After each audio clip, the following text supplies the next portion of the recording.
Good evening, everyone. It is June 11th, 2024. On tonight's episode, we discuss the rumor mill of possible trades, recap Bloody London, JT's replacement, and we continue our Citizens Bank Park moments. And who knows what else we'll talk about on tonight's Quinceañera episode. That's 16 for our non-Spanish speaking listeners, fans, people, whatever. I look forward to your intros every single week. I think this one got me the most. We now learn that JV knows Espanol, which is bien. Mucho bien. Yeah, thank you. That was about the limit of my Spanish, though. And you have a couple of and I found out you can also be funny. I have to really sit and think about it. I'm not funny on the fly. I got to really you got to write that out. You had to write the funny out. Yeah. I don't know. I've known you long enough to say like you've had a couple of like home runs. Like I don't know. Yeah, my home runs are like Stubbs home runs, few and far between. But when they're there, they're majestic. The problem is it's a single A home run. Oh, we got a nice. I know. Thank you guys for joining us. If you're listening to us live, we really appreciate that. We know the game's underway. You probably might have a dual screen going. There's a beautiful shot right now of the outside of Fenway Park, which is still like one of those stadiums that I wish I could go to. I've never been to. Gentlemen, have you ever been to Fenway? I've never. I've been outside Fenway. I've been in the bar that's in, I think, of right field. You were there for a concert? Who, me? Yeah. What were you there for? No. Oh, I would. No, I was at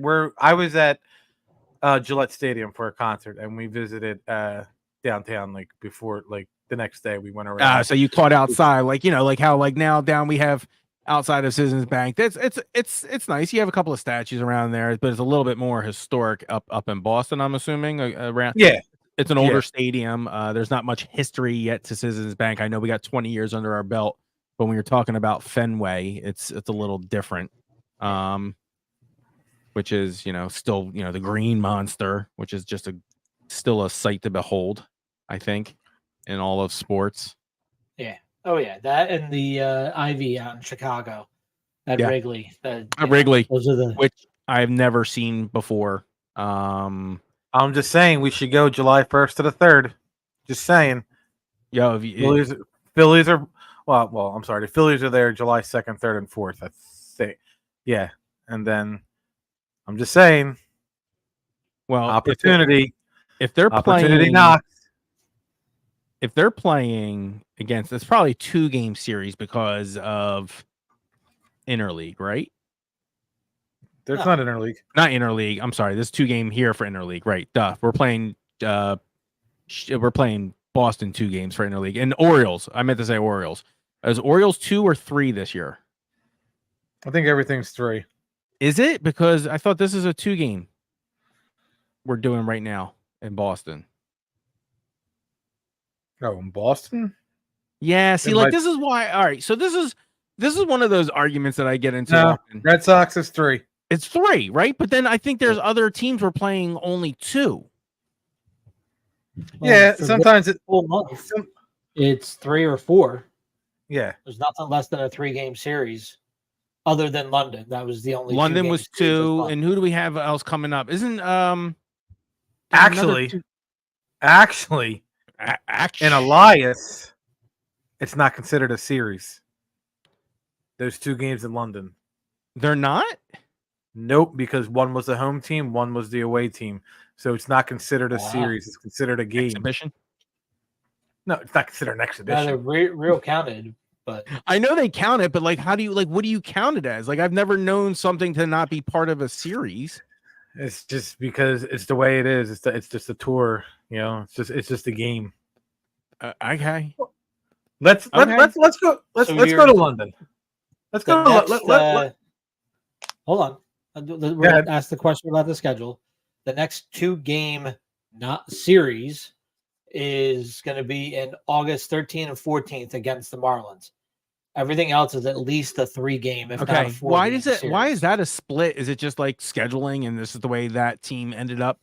Maybe last year I remember there being more 2-game weird split offs because of interleague, but this is like the first. Felt like there was, yeah. Yeah, this is the first interleague year where it's like the schedule is really solidified down, right? In terms of like it's robust. You're playing them sometimes just as much as some other NL teams. Like we're playing not of course not in our own division, but like, you know, if we play only, you know, the Rockies one time, right? Like, you know, just Yeah. how many other teams are we just playing one time like we're playing the I AL think- teams? I would have to look it up, but I feel like I saw somewhere that we're playing everybody. I don't think that's true I thought that was the Wow, aim I'm of just it, looking at right? it. because you got to figure they cut down on the not interleague. They count on the division games. Yes. They cut them in half. Well, every team we're going through every single team. I I feel don't like I know. saw it somewhere. It's a That'd lot. be cool. That's cool because it's like the road through every team, right? You have to beat everyone to be like. So that's a cool little. I like that. I like that concept. Whereas opposed to, oh, I was the best of this like division. You know, I'm a big fan of I think football, American football. I know this is not a football podcast, but I'm a big fan of like relegation, like the soccer form of you know, relegation and leagues. The problem is that's just never going to happen in any of our major league sports. The markets are already solidified. There's not going to be promotions and demotions, but I like that concept. It's interesting. But yeah, I think that should definitely happen in baseball because you can definitely you can qualify players better. In my opinion, right? What about London? Did you guys enjoy this year? I'm sorry. Did you guys enjoy the 2 games in London? So let's before we get started, let's talk about the marketing of this series. I feel like MLB and the Phillies marketed the hell out of this. I feel like the Mets were meh. And I think it's got a lot to do with the video I'm about to play.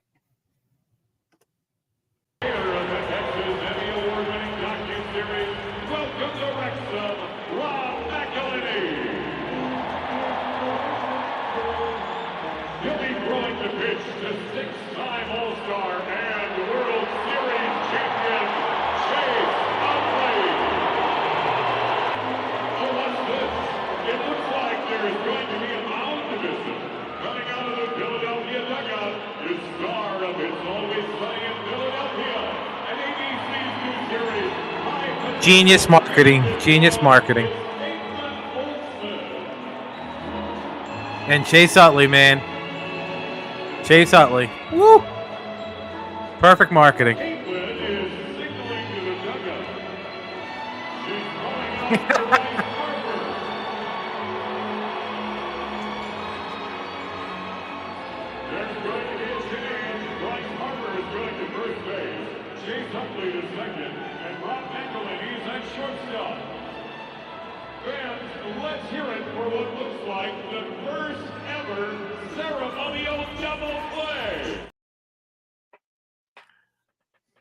Chase Utley rocketed that the ball from second.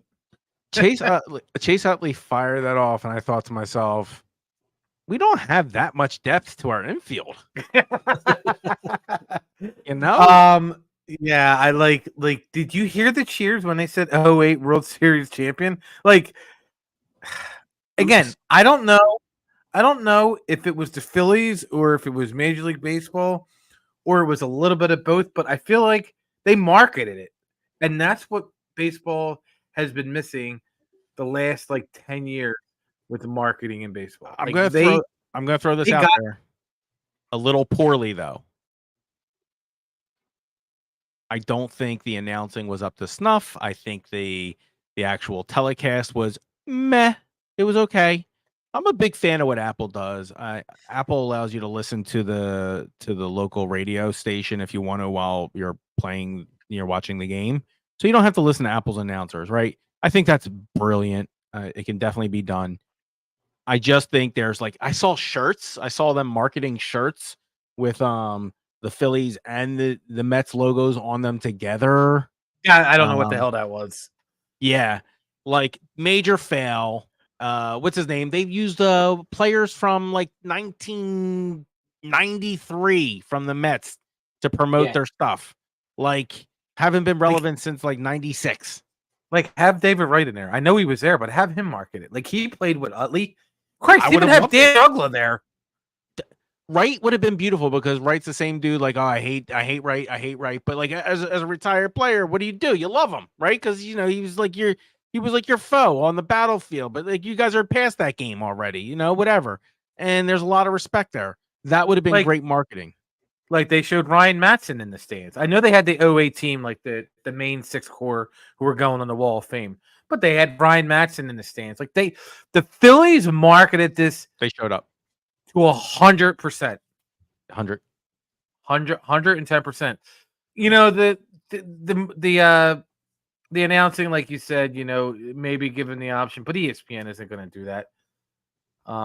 Wait, but ESPN. I don't feel like ESPN game, right? sent their A game. Right. ESPN had the second game. What's up, Ernie from Kingship Operations? He's from Twitter. But yeah, I feel like you should have had Joe Davis, who called Harper's home run in Game 5. He should have been on the Fox News, and I don't know if he was because I was at a concert, so it was muted and we were watching it. So I don't know if he was. I was tailgating and I had it on my phone, so I don't know if Joe Davis was, but it didn't sound like anything exciting. It wasn't. It was lackluster at best. And I get it.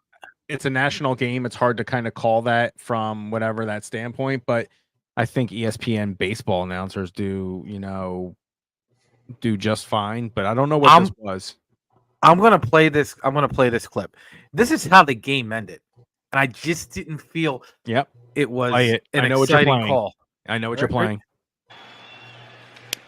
Slow roller in front of the plate. There's one. There's two. And the Mets win. The Mets hold on and win 6-5. What a play by Torrens as he turns a 2-3. Double play to end it. Wow. I just didn't think he screamed. He didn't really put screamed. That was the British guy. There was simulcasted British or whatever. He was awesome with it. I would have loved to have heard that. I forget where I saw garbage. The telecast was bad to me in my assessment. Like I said, New York really bombed on the marketing. I think they could have sent a whole delegation. I think really Utley and Victorino and Howard and all those guys, they just really wanted to be there. They wanted to be a part of something that the buzz that they felt while they were going through it in 2007, right? They want to they definitely have something.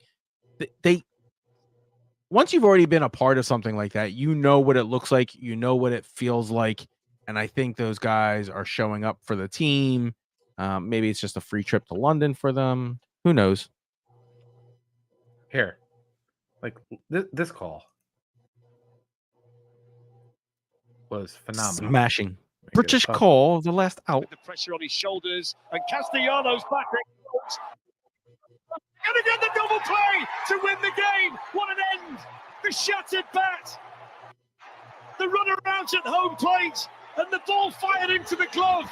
And the first baseman, Pete Alonso, and the New York Mets somehow withstand the Phillies rally, and they win Game 2 in London. That's a hell of a call. 17 hits. What drama, what a game, what a finish. Such an improbable finish.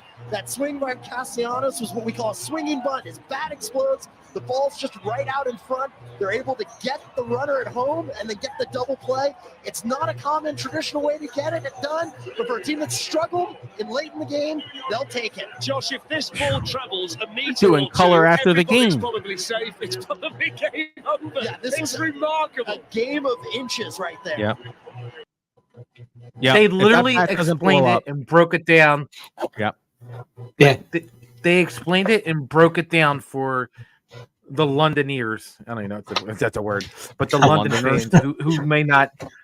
Not I like Musketeers, Londoners, dude. Who And honestly, I think that's three what, if they really want to promote baseball in London and they want to promote the growth of the game over there, I think we should have had the British announcers over the American announcers, because the Or have American one-on-one. announcers just assumed we knew what we knew. Yeah, that's what it sounded like there. The Sounded cool the for him to announce that. play-by-play was British, but the color was American. Yeah. But I think either way, I think it should have been done that way. I would love to have seen the British broadcast to see, one, how much they feel they need to explain the game of baseball to them, because that'll tell you how much it's growing over there right away. If they're moving along the game like it's a soccer game for them, then you know the game has grown. If they're explaining everything to them, then you know there's some more work. And I don't know how Utley's doing over there as the ambassador in growing the game, but I would like the MLB to put more effort into showing us how much this has worked, no matter where the games are, U.S., Mexico, England, wherever else we go. So It's a good point like that Yeah. I would like to have heard that their simulcast as well, and to see how wordy they got, right? How in depth. Now there is explanation going on, but it's usually not very good by national broadcast teams. I have to say, that's why I said I appreciated Apple's option to go to local radio. Well, you got to figure, when you're doing it with, two Americans are doing it, you feel like you don't have to explain the game. Right. Like somebody watching baseball for the first time doesn't realize the importance of that catcher getting the ball, stepping back on home, and then firing down to first. Like, yep. For them, that could be, that looks like it happens all the time. When it does not happen all the time. That does not. No, that bat doesn't explode. We win. We win that game, hands down. Yeah. So that's it. It's a walk off. Did you hear what Casty said in an interview afterwards? He's like, in a "What- soccer it crossed my stadium. I should tongue." have kicked it. Yeah. And he's like, hindsight, I should have, because I would have been the one getting out and we would have got that run. It would have been a tie game. I was like, you know what? That's that 2020. that breaks. That They bat would have sent breaks. him back. They don't do that. They'll send the runner back to first. It's plays like that that's a dead ball and no one advances. If he that kicks bat it- That the doesn't play break, we're continued winning. even if he touches it. yeah, I'm pretty sure it's a dead ball. It's 2 outs. Bases still loaded. Yeah. Yeah. Well, they still would have had a better chance then with whoever was coming up Yes. behind him. Yes, you're 100. We got Donald Dahl, You're up, 100. Donnie Dahl up in the Just to go back on the schedule a little bit, the only team we did not play this year or will not play this year is the Oakland Athletics. Son But of they a are bitch. playing the other 28 teams. So, wow. yeah. Wow. That's kind of crazy, considering like that is a true pathway to, the World Series. Yeah. I I mean, if they really want to get the same feel as playing the A's, they could go and play against the Thrashers, Don't. and that'd be close. I knew you were going to do it. We have to have the serious.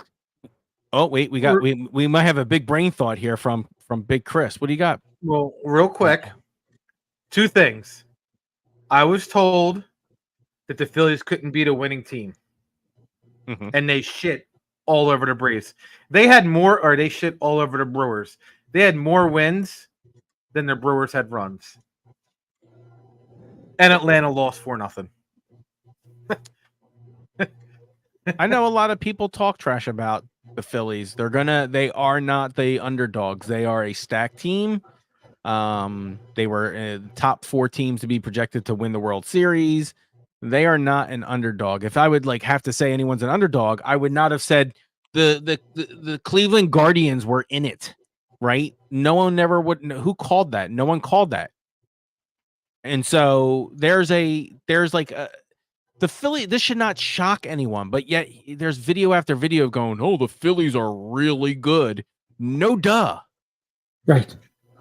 So here's the thing with the Guardians, and then we'll get back to the Phillies. The Guardians, they were really good last year, but then they started trading pieces. It didn't make sense. Like they threw in the town, like we're just going to go next year.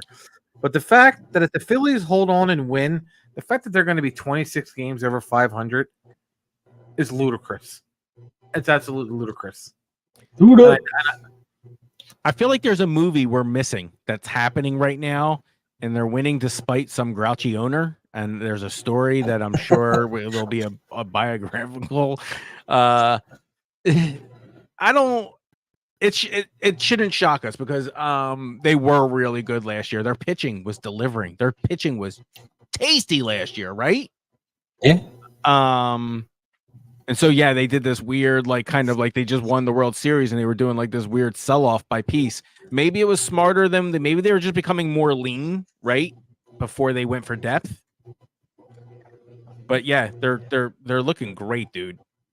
But I'm just, I'm kind of sick of the Phillies are good and they're supposed to be good, right? On paper, they are supposed to be an above 500 all season team. Not 25 games over 500. No. I didn't say that, but they are expected to be an over 500 team all season. Yeah. It was from the get-go, it was the Phillies and the Braves. Whoever survives the East will probably win the World Series, is what a lot of people were saying. So why the fact now that the Phillies are this far above 500 is and the Braves are still holding on despite their injuries. So the Braves are still a dangerous team, and it just goes to show you what they've done as a team, as an organization, to keep themselves in contention. They are playing way more cohesively as a team this year because they need to. And it doesn't look like they're playing to stay in it, but they are definitely, I've caught a couple of Braves games. They're playing definitely more cohesively. Some of their losses have been tough. I watched them and I'm like, good, I'm glad you lost, but that was a heartbreaker if you're a Braves fan. It wasn't like a blowout where you can be like, well, they got blown out. I guess it is what it is. At the end of the day, the Braves should not be, oh, geez, are you feeling some type of way? That's for the Braves. Oh, right, as you should. The Braves are the Braves are the Braves. More their fans than them. All right. As much as I hate to talk speaking of about injuries and hurting teams, JT, he's down 4-6, looking more like 4 than anything with a. How did we figure out how to say this? We didn't know how to say it. Fuzz, can you help us? It's a meniscectomy.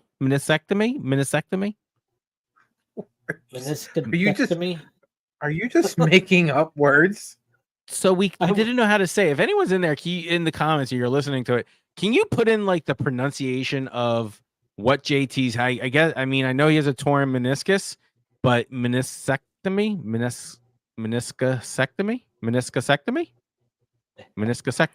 I think I just figured it out. It's a small tear in his right knee. Yeah. The people who are listening aren't that smart. No, I'm sure there's a few people out there that definitely know what that is. But I'm not sure if I nailed it. If I didn't nail it, just tell me if I didn't nail it. And then if you know it, just put it in the comments.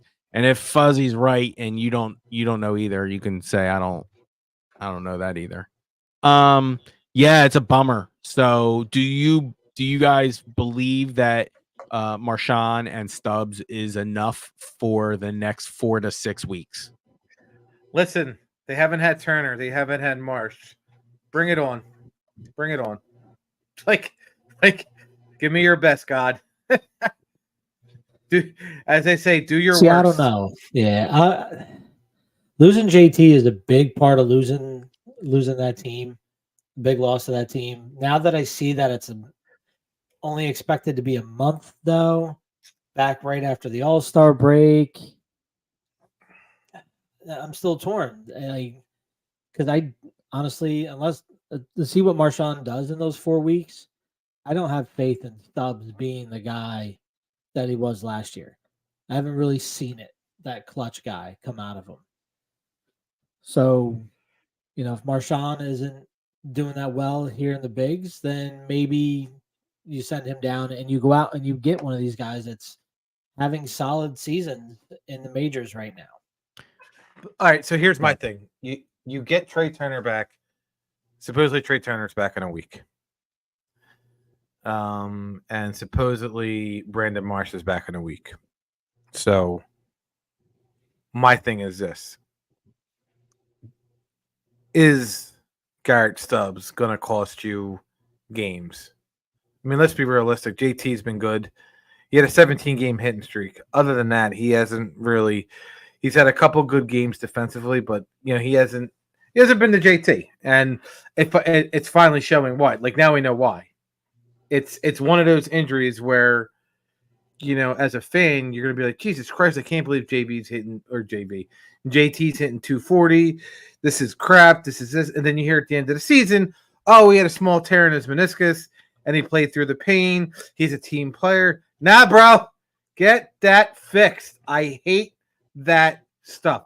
It's like because they applaud hockey players for it. He played through a torn this, a torn that. Get it fixed. Get yourself better. You're hurting the team injured. And I think and you got to remember, if you look at the last couple like 2 weeks, 3 weeks, JT's had a rough time behind the plate. And we didn't know. We didn't know. And then he got ran over a couple games ago. So maybe that's what flared this injury up and made it, thank God we figured it out. But I think you don't make a move unless you see the catcher position absolutely start to cost you games. I don't know if I trust Gregory Soto anymore. Everyone knows I defended Soto. And I know the bullpen had a bad game. Oh, I know you defended him. Okay. And I also know we're not going to get into that. We're not going to get into that. But if your catching position doesn't start, are we sponsored by Chick-fil-A? Don't put that on camera. Sorry. Oh, we can be. All they have to do is pay me in waffle fries and Chick-fil-A sauce. And sweet tea. Chick-fil-A sauce all day long.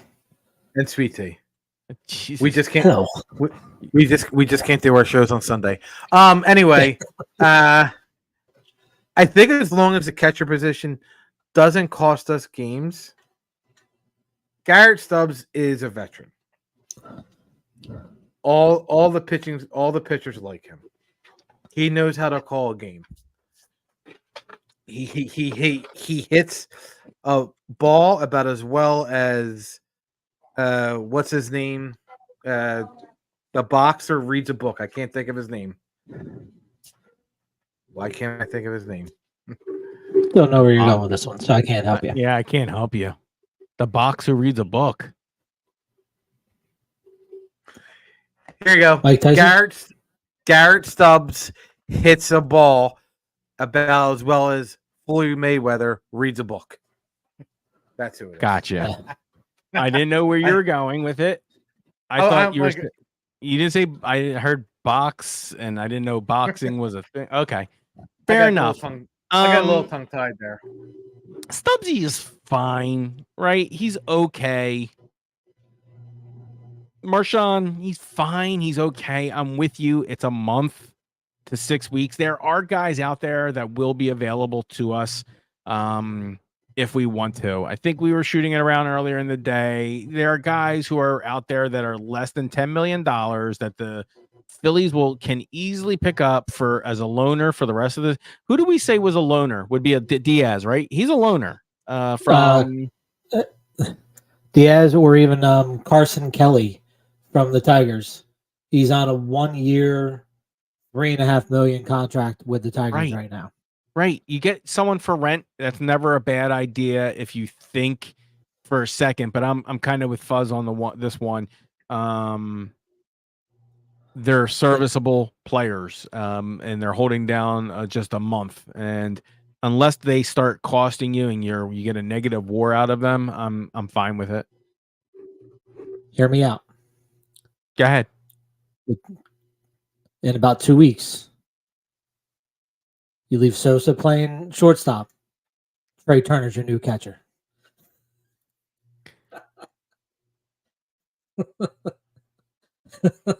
I killed Fuzzy.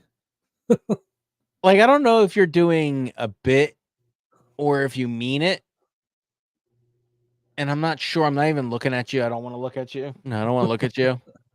Because if I look at you, if I look at you, I'm going to lose all respect for you. Because I don't know if you're being serious about this one. What do you guys think right now? Does Trey Turner... Should Trey Turner sit behind home plate calling games, balls and strikes, for, Wheeler, Nola? Can you imagine what it's not even like, Harper going from right field to first base. Like, that's like, okay, right? It's logical. Makes sense. I want to fight you right now. How bad do you want to hit him for saying that? I just want to headbutt you right in the concussion protocol. And people who don't know me know I got a pretty big damn head, and you're going to be on the IL. Large, right. So freakishly large.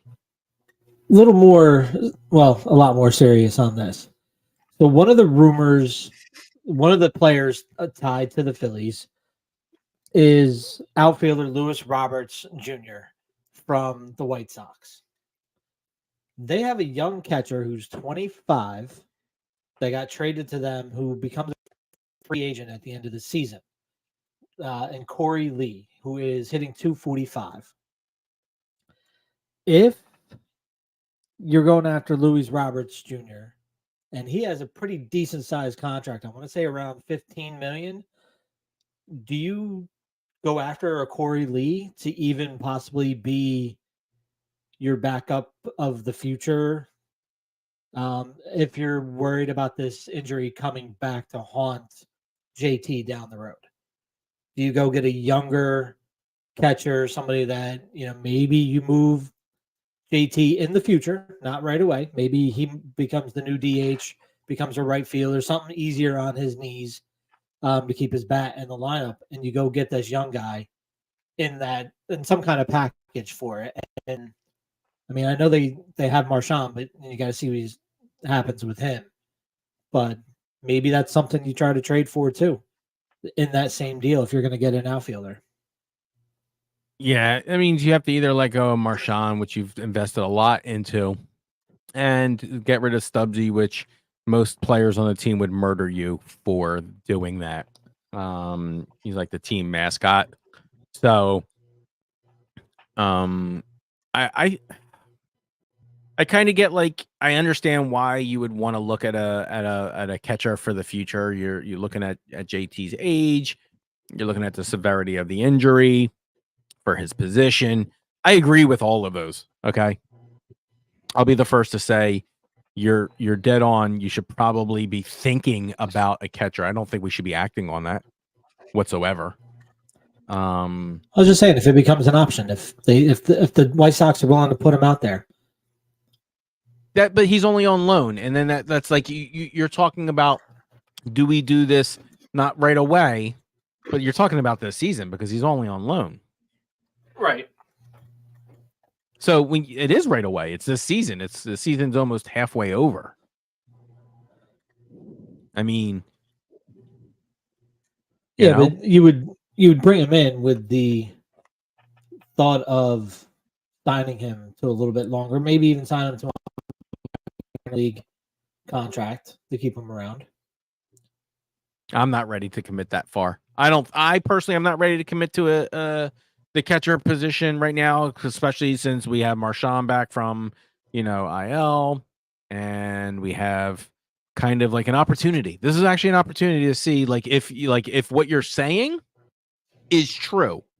But I don't know if the window is available there. We gotta, it's Right. gonna be tight, because by the time you get really look at Marshawn over the next few weeks, you have to make a decision on whether you have to move on that before the trade deadline, which is, it's actually kind of late this year, right? It's late July.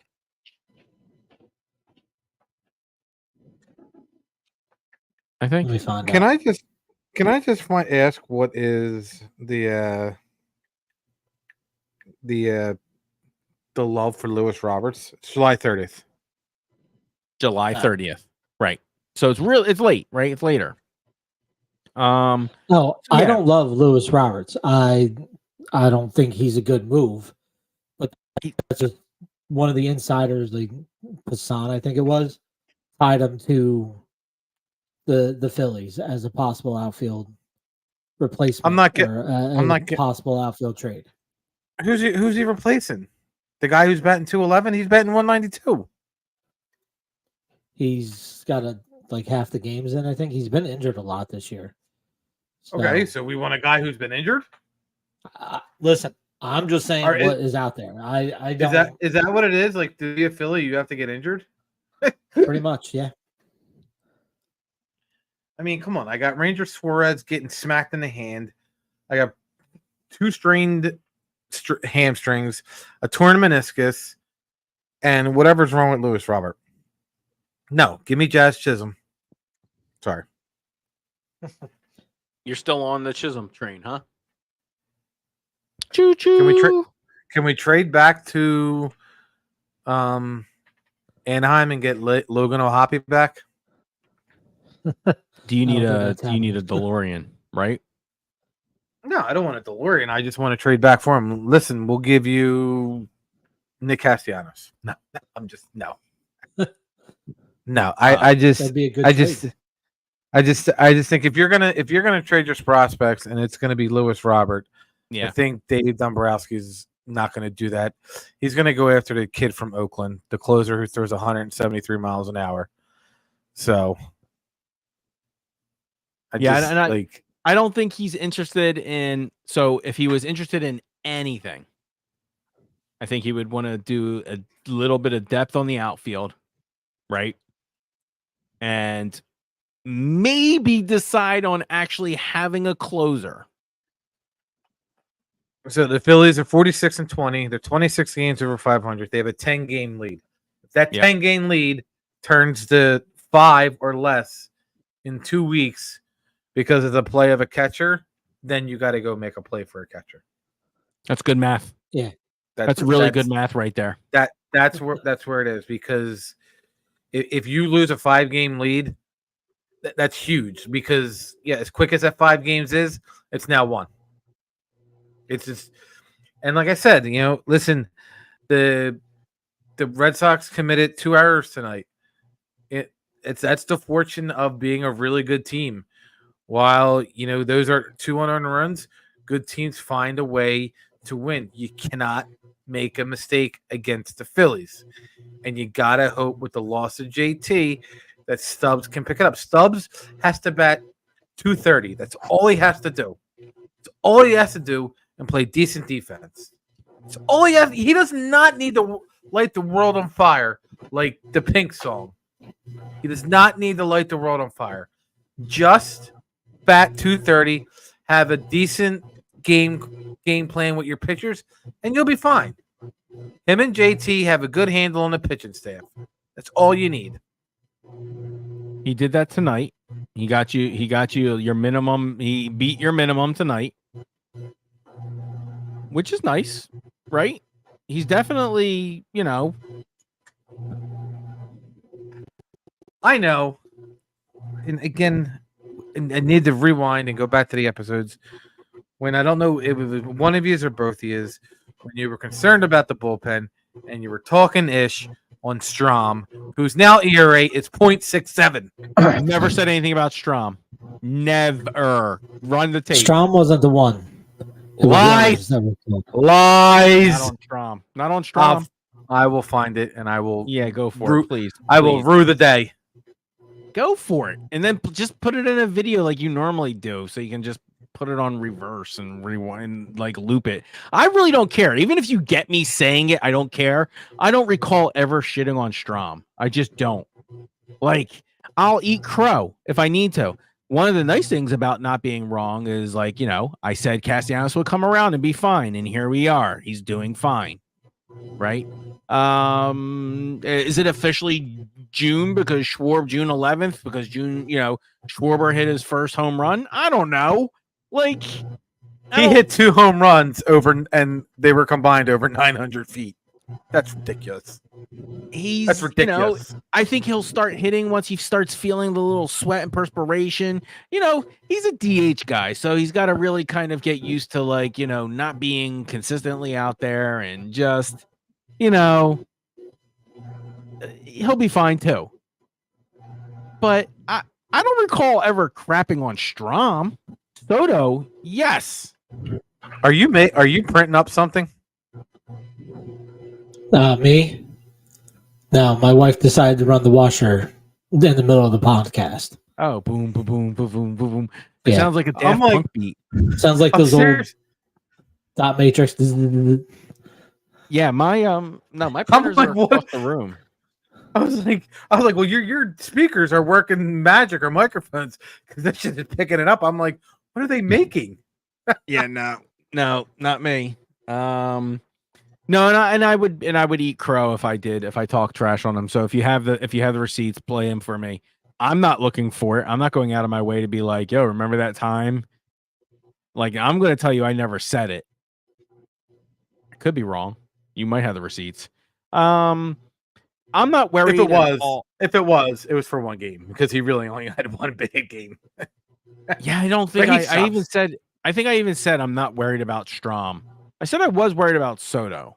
Are you worried about Soto? Yes, I just said yes. What are you worried about? Like, what do you think can be corrected? Like, I know we trash talked Walker for weeks there, but is Soto and Walker the same thing to you? Do you fix it, and how? Pink slips. That's how you fix it. Send them Well, on. Send them back. We're not cutting them. Let's get that straight. And I don't know. And again, the problem with Soto is it's like if you really go back and look at his game logs, he's just had bad luck. Like a ball hit off of his ass for a win in extra and win in extra innings. But like on the games like that, he's not like that. He's good, but then he's bad, and he's really bad. Like he imploded in that inning, and like I saw social media, like a lot of people ripped Rob Thompson for taking out Taijuan Walker. Taijuan Walker was not that good in the 6th inning, so let's not act like Taijuan Walker had a great 6th inning, and it was like, nah, he got taken out for a reason. Like, Yeah. That was the right Because he call. sucks. It was the right call, and not because he sucked. It was his best outing all year. He looked pretty good. I was not upset by it. I never, I actually expected him to eat it in London. I really did. I think it was one of those situations where he was gonna. Strom's last time he gave up an earned run was March 29th. That's Right. ridiculous. There's no way I would have trash talked Strom, dude. Stop it. Probably not, but I'm just talking ish. Yeah. So, like, Yeah. Soto, I definitely did on, and I was maybe premature on it, but like I kind of just saw like him missing something. Walker, I was concerned about from the rip, so I think I started trashing him fairly early on that because he didn't. There was one excuse after another for Lehigh, for Clearwater, and so I just felt that he was off from the start. of the season. But Soto, like he was eating it, so I was just trash talking him. I said there was something off on Walker since last season. Like there's a and it just carried over. Like there's a reason he didn't pitch in the playoffs. Like Really? and then it just carries over and has one start in spring. Like it should have shown there that there's something up with this guy. It's just he's lost it. He's lost his skill. So how do you help him find it, right? If we're Blues Clues and we're Dora and we gotta follow the map, what's the map? We go backpack, right? What's in the backpack for Soto, right? What helps him get to wherever he needs? You can't. There's not both of him and Walker contract wise. You can't do nothing about that. Well, You Soto, can't do nothing about it. So what do you fix? How do you fix?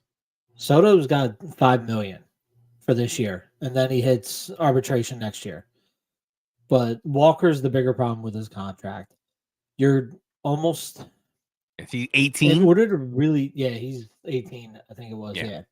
But to get him honestly on track, it can't be the Phillies' concern anymore. They have to find a way to trade him off, maybe to a small market team that can have the patience on a guy like that. Maybe this pressure of being with the Mets when they were somewhat competitive and then coming to the Phillies and competitive is just not he's just not able to compete anymore.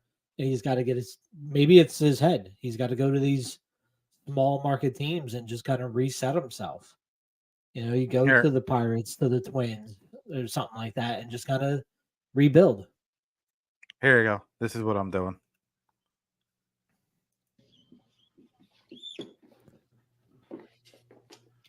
You're fired.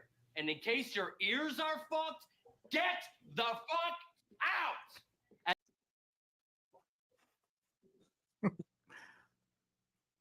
You can't do that. Great show. You could do that. Maybe you can. You could designate Soto. Sure. Someone's picking up that contract. You don't have a problem with that. Okay. Fine. DFA him. What are you doing with Walker? And you can't play an entourage clip to sweep him away. That is way too much money, and I don't think you have a buyer. That's the Nah, problem. somebody will He's take 18 him. over the next 3 years. Who's got the money and who's got the chutzpah to make that kind of deal? They'll pay it to get him the hell out of here. You're telling me we're going to eat 70 cents on the dollar to get rid of him? If they get the right trade, yeah. Okay. Yes. Okay. And what does that look like to you? Does that look like a real closer? Does that look like it could be a ham sandwich? Are you desperate? Like, I mean, I'm being really sincere about my questions. Like, I don't know If what it you- takes to get rid of an $18 million a year guy. I really don't know. I'm not Dave. I feel bad for him. If you could trade him, and you would have to pay $12 million a year, Okay. and you'd have to bring back Dollar Dog Night 3 times a year. Do that.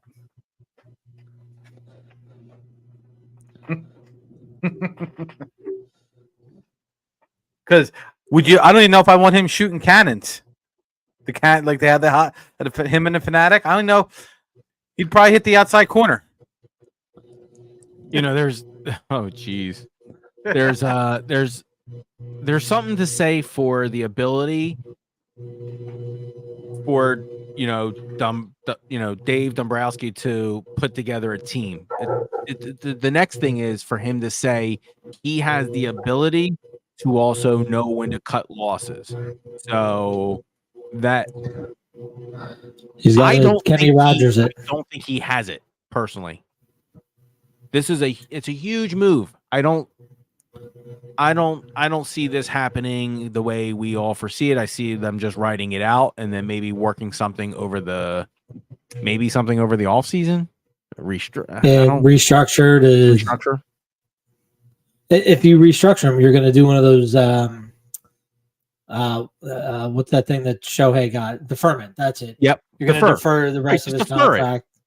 and he's going to be the Phillies Bobby Bonilla. We're going to pay him $1 million for the next 30 years, Okay. 36 years. So, And in 30 years, that $1 million is going to be a joke, yeah. right? So, I mean, if you want, you could defer him. I mean, but that's who. I mean, I would love that contract, right? You as a everyday Joe would love that contract, Oh, hell yeah. but it's not happening, right? It's never like that's not happening for us. I don't know if we want to restructure and have that him over our head. I would love to do it because it's $1 million a year for what 18 years. I don't think they would do that any kind of deferment right away because without seeing the details of it, I don't know if he can basically double dip. He cannot. So, I mean, there was a couple of guys that have done that in their career, and they've been able to do it for like a year or two, or they got pushed off. Like there's different clauses within the contracts where they could still play, and they could even double dip a little bit, But yeah, I'm not 100% how that works. So depending on that clause within the contract and that process, I think that's what might scare the Phillies too. Fuzzy, how's it he work? might go sign somewhere. How does that contract work? Is that like a, can they do that? Say this. What are you talking about? Deferring? Yeah. You can double dip on deferring. Okay. You can double dip on deferring. So like you can get paid by two teams at the same time. Pretty sure Griffey's getting paid by two teams.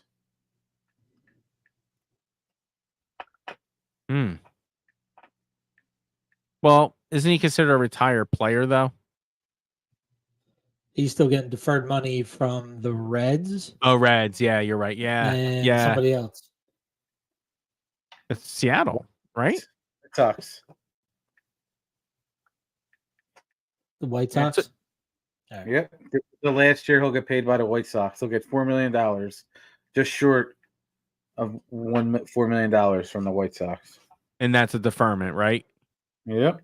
Obviously, it's a deferment. Probably, or Ken Griffey hasn't played in quite some time.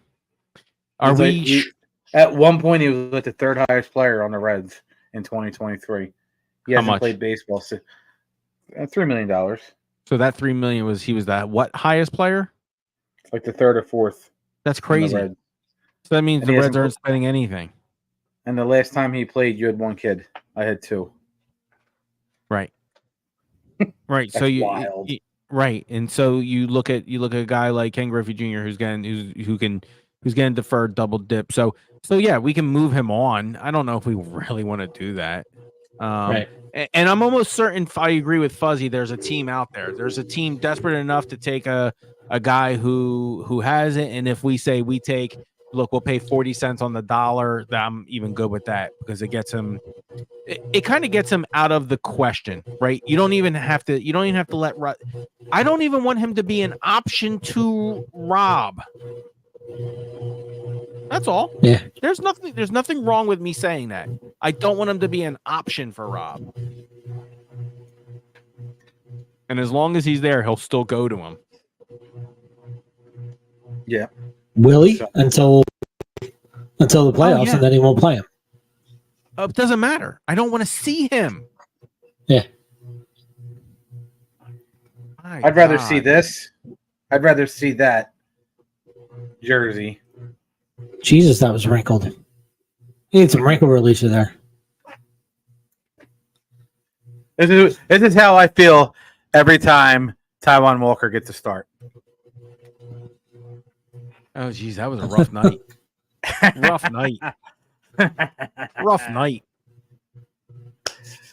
All right. So we did our JT his injury talk. We did our, beginning of the show. Now it's time for CB Bank. Citizens Bank Park moments.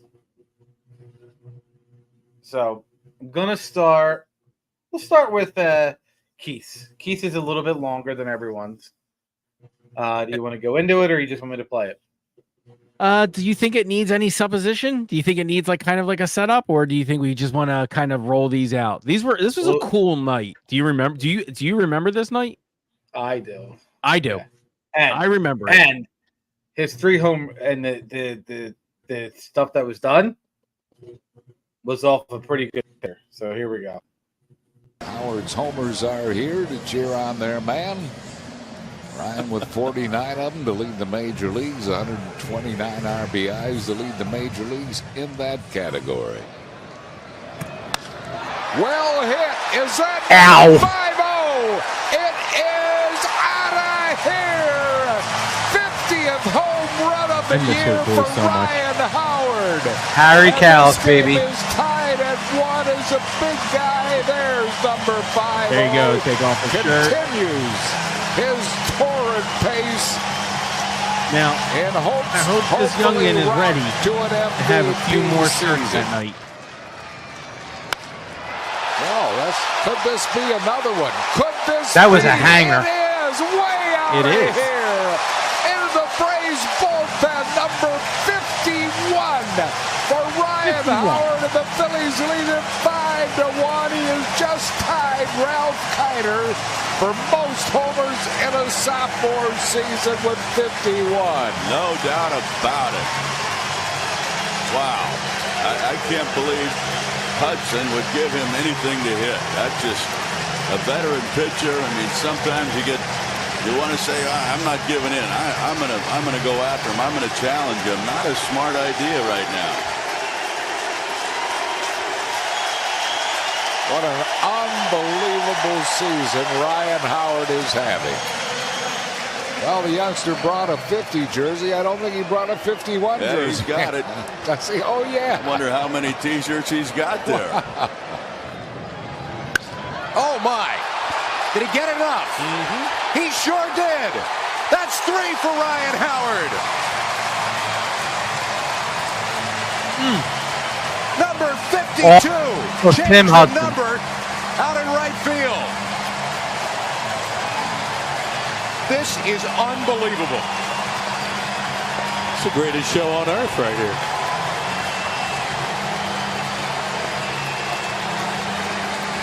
Well, you knew he was going to hit 3 in a game sooner or later, so why not 3 consecutive? That's another thing. He's hit 3 in a row. Incredible. Look at Jimmy Rollins shaking his head like, you got to be kidding me. There are no words.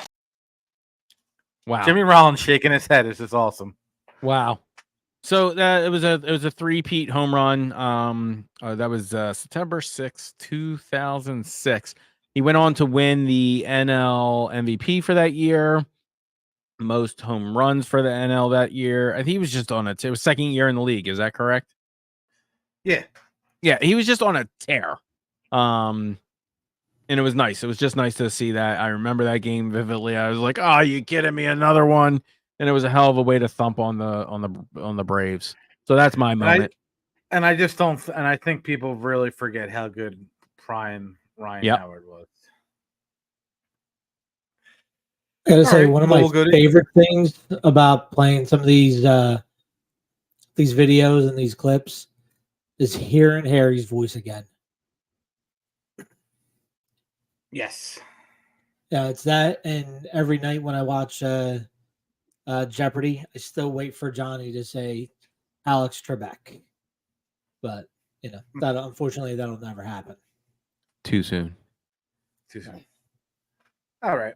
Let's go to. I'm going to do an honorable mention, but this is not an honorable mention because it has nothing to do with Citizens Bank Park. 27 years ago, this play happened, not in Philadelphia history, but in Oakland Athletics history. I don't know. Wait, hold on. Anaheim Angels. Hopefully it's the first player. The next time he faced Matt, there's a fly ball center field, long run for Jim Edmonds. Oh, he made a catch!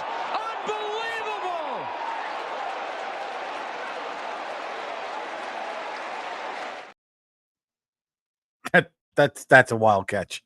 The only person that was most surprised by that catch is Jim Edmonds. Yeah. He was shocked.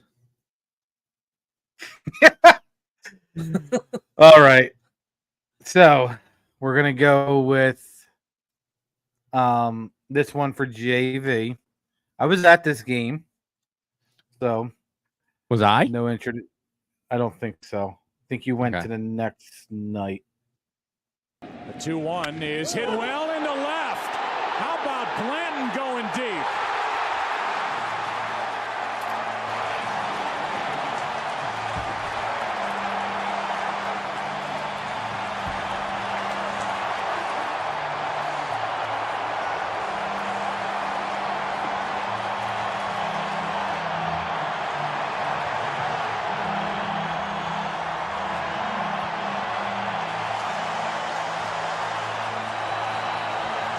I think this video is fake. We know pitchers don't hit. Unbelievable.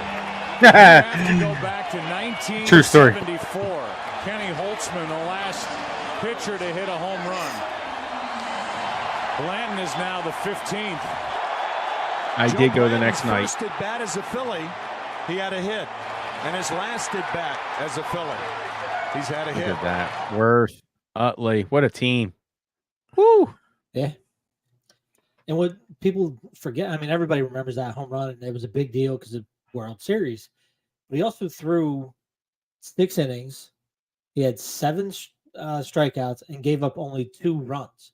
So he was pitching really well, too. Yeah. for Yeah, that he was on game. fire that So, night. Yeah. That whole postseason, I mean, there was a grand slam. Like, he was tearing it up that postseason. And we all know what happened with that World Series and the ring they walked away with. So, yeah, it's fun when pitchers come through. So, Now I wonder, before the DH was instituted in the NL, I would have to look it up. I wonder if any other pitchers have hit home runs since before 2020. Because I figure DH was put in 2020, so the last time a pitcher would have batted in the playoffs would have been 2019. Yes. I wonder, there had to have been a pitcher who hit it. So I will just share my moment. My moment is, I just love Kruk's reaction. 2 with the bases loaded and 1 out. Oh, my sends God. one deep to right field, way up there and way out of here. Second deck walk-off home run. Grand slam, Bryce Harper. Wow!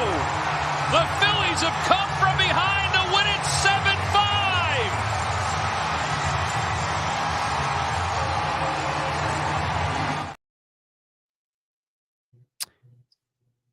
It does look like, just for facts, the last pitcher to hit a home run in the playoffs. Did you okay? Just want to make sure it's that JV also confirmed that World Series. It was Brandon There's only Woodruff. been- Yeah, Well, Woodruff in the World hit it against Series, Clayton Kershaw. Yeah. Yeah. That's pretty crazy. And Wait, was that World Series or was that playoffs? No, that was the NLCS. And Blanton was the last one in the World Series that hit a home run. Oh yeah, Blanton He's the was last one in pitcher in the World Series that hit a home run. Arrieta hit one off of Bumgarner in the 2016 NL Division Series. So yeah, there's been some crazy, obviously, but no, nothing is World Series Blanton-esque worthiness. No, and I'm with you. Yeah, listen. That Harper home, that Grand Slam walk off, I think that won me $100. At the time, my principal was a huge Cubs fan, and I'm almost dead to rights certain I bet him 100 on that game, clean, square and fair and square. It was so tasty taking his money too, because he was such a cocky Cubs fan.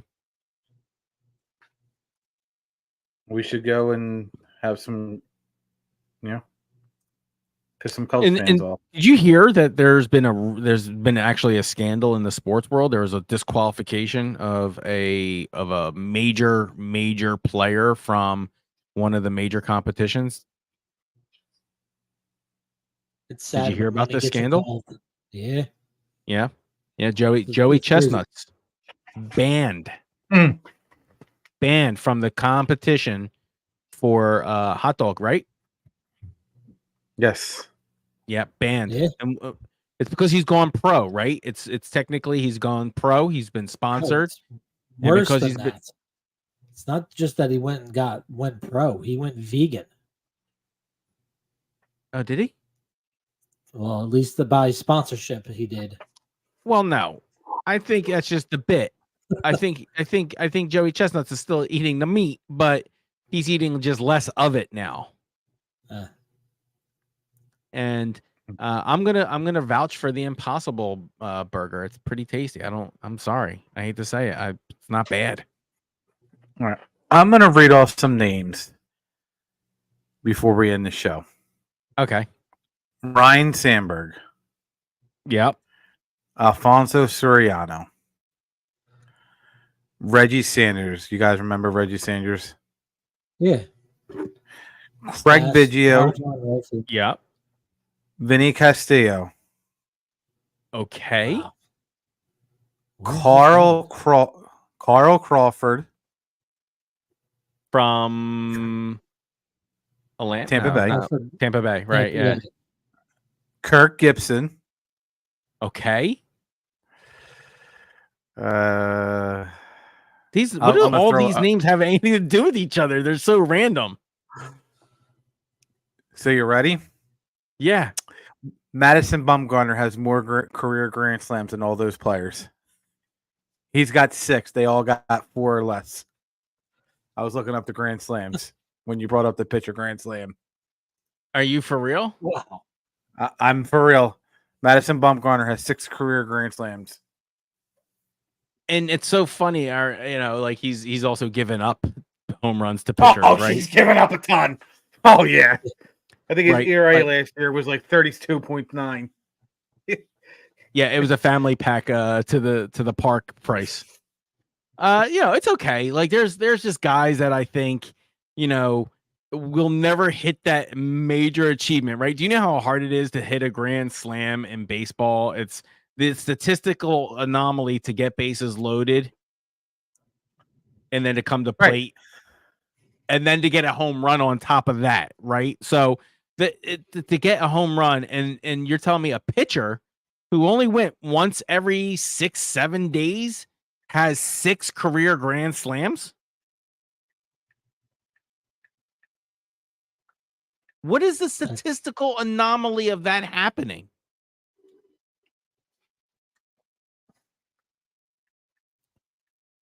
Well, obviously, 100%. He's done it. And then Alex Rodriguez passed him in 2016. So think about that. From 1939 to 2016, the career Grand Slams was a record that was held for over 70 years. That's insane. I know that's an insane Sutcliffe, stat. right? Rick Sutcliffe, right? He hit a couple of home runs, didn't he? He was a home run kind of guy back in the 80s. So was what's his name? The great Tyler Green. Mike Hampton. Mike Hampton, that's another one. The left-hander from Houston, right? Or no, was he on Atlanta? He was Colorado for a little bit. He was right-handed hitting. I forget if he was right-handed pitching or left-handed pitcher. Yeah, I think if you go back to the 70s and 80s, you'll find like those pitchers who were definitely hitting home runs, like Kenny Holzman. He was probably definitely hitting them, right? Mike Hampton was Mike Hampton. You're right. He batted right and threw left. Okay. How many home runs do you think Carlton had his entire career? Steve Carlton? Yeah. I would say like 10. Okay. Over under 10. So let's call that the number. Over under 10. The career leader for home runs by a pitcher which I believe this takes out Babe Ruth because he didn't spend his entire career as a pitcher. Doesn't count. Was Wes Didn't say Roy Farrell. Hobbs. Who? Wes Farrell, who hit 37 in his career. He was 1930s, late 20s, early 30s was his career. He hit 9 in one season, which is the record for a pitcher. Jesus Christ! I don't think Mike Tommy Hampton had Herr ever hit 7 9 in a season. I just You're brought gonna up find Tommy a lot more. The top season guys were Wes Farrell with 9, and then there's 1, 2, 3, 4, 5, 6, 7, 8 times a pitcher hit 7 home runs. Don Drysdale did it twice, and Wes Farrell also did it 7 times in 1933. And Tommy Herr hit 8 home runs. That was his career high in 1985. Listen to this. 13. Listen to this guy, Bucky Walters.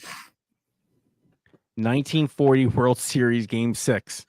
Hit a home run off of Fred Hutchinson.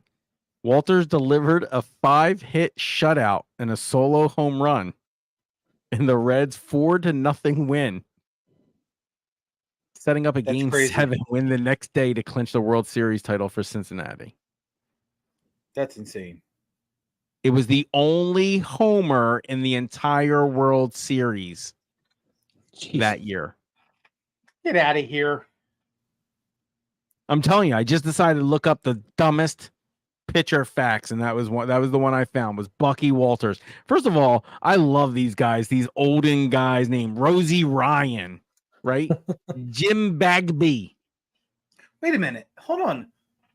I thought Bucky Walters was the Winter Soldier. Hold on. Bill Wambsagnis. That's not even a real name. I feel like Burley. Are you just Grimes. making shit up? Burley. The guy's name is Burley Grimes in the 1920 World Series game.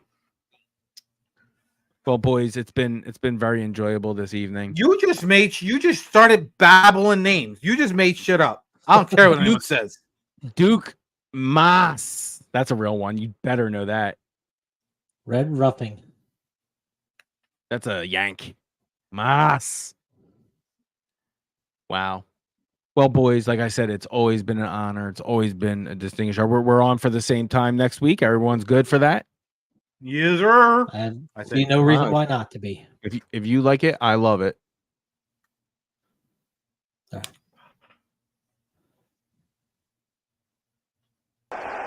he is still barking. Oh boy, they're jawing.